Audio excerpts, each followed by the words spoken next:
تو میرے صبح 10 بجے میرا ان سے رابطہ کرنے کی کوشش کی، انہوں نے فون نہیں اٹھایا، پھر ان کی خود کال آئی اور 10 منٹ ہماری گفتگو ہوئی۔ بلٹ پوائنٹس میں یہ ہے کہ پہلے تو انہوں نے یہ کہا کہ جی میرا واٹس ایپ جو ہے وہ ہیک ہو گیا ہے، اور ہیونگ سیڈ دس کہ 4-5 دنوں سے اسلام آباد میں یہ خبر بڑی گردش کر رہی تھی صحافتی حلقوں میں کہ جی ثاقب نثار صاحب کی کوئی مبینہ طور پر کوئی آڈیو لیک آنے والی ہے اور بڑی تباہ کن قسم کی آنے والی ہے۔ تو اس کے بعد ان کا یہ کہنا تو ایز اے رپورٹر میرے ذہن میں ویسے ہوا کہ ان سے بات کر لینی چاہیے کہ جی آپ کا واٹس ایپ کیا واقعی ہیک ہو گیا، تو یہ تو انہوں نے تصدیق کر دی۔ اس کے بعد جو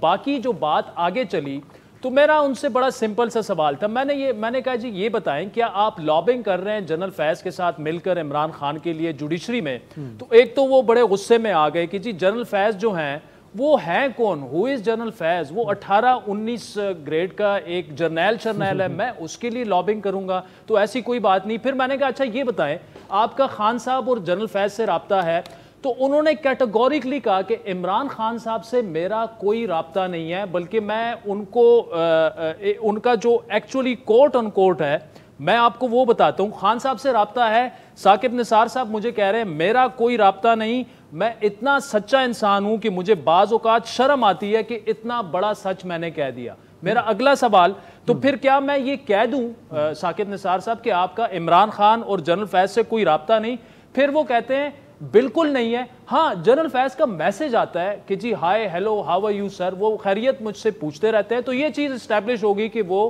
جنرل فیض سے ابھی بھی رابطے میں ہیں۔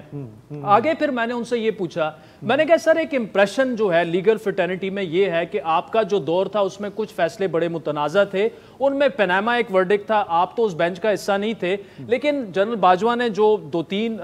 جو صحافیوں سے وہ ملے ہیں اس سے امپریشن یہ ملا کہ جنرل فیض آپ پر دباؤ ڈال کر اور یہ فیصلے انہوں نے کروائے۔ تو ایک تو انہوں نے کیٹیگوریکلی وہاں پہ اس کو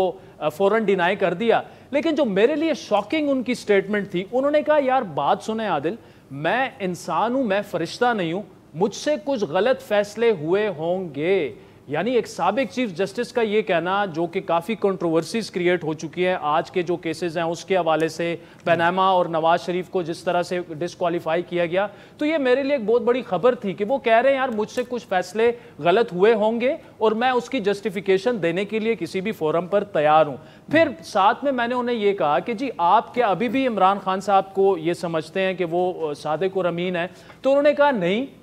میں نے کبھی بھی یہ ڈکلیئر نہیں کیا کہ وہ مکمل صادق اور امین ہے۔ اب مجھے یہ پتا نہیں کہ جزوی صادق امین کیا ہوتا ہے، مکمل صادق امین کیا ہوتا ہے، 47%۔